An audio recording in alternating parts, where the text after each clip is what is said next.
Marco എന്ന ചിത്രത്തിന്റെ OTT റിലീസിന് വേണ്ടി നിരവധി പ്രേക്ഷകരാണ് കാത്തിരുന്നത്.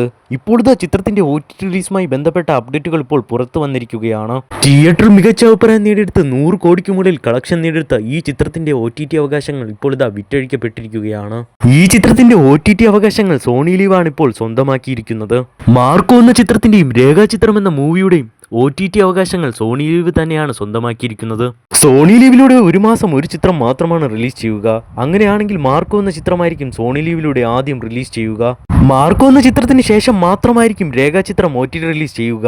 അങ്ങനെയാണെങ്കിൽ പ്രേക്ഷകരെ പ്രതീക്ഷയോടെ കാത്തിരുന്ന മാർക്കോ എന്ന ചിത്രം ഫെബ്രുവരി മാസം പകുതിയോടെ സോണി ലീവിലൂടെ OTT റിലീസ് ചെയ്യുന്നതാണ്. തിയേറ്ററിൽ നിന്ന് പല റെക്കോർഡുകൾ തകർത്ത ഈ ചിത്രം ഇനി OTT പ്ലാറ്റ്ഫോമിൽ നിന്ന് എത്ര റെക്കോർഡുകൾ തകർക്കുമെന്ന് കാത്തിരുന്ന് തന്നെ കാണേണ്ടിയിരിക്കുന്നു. ഉണ്ണിമുകുന്ദന്റെ കരിയർ തന്നെ മാറ്റിമറിച്ച ഈ ചിത്രത്തിന്റെ OTT റിലീസിന് വേണ്ടി ആരൊക്കെ കാത്തിരിക്കുന്നുവെന്ന് താഴെ കമന്റ് ചെയ്യൂ.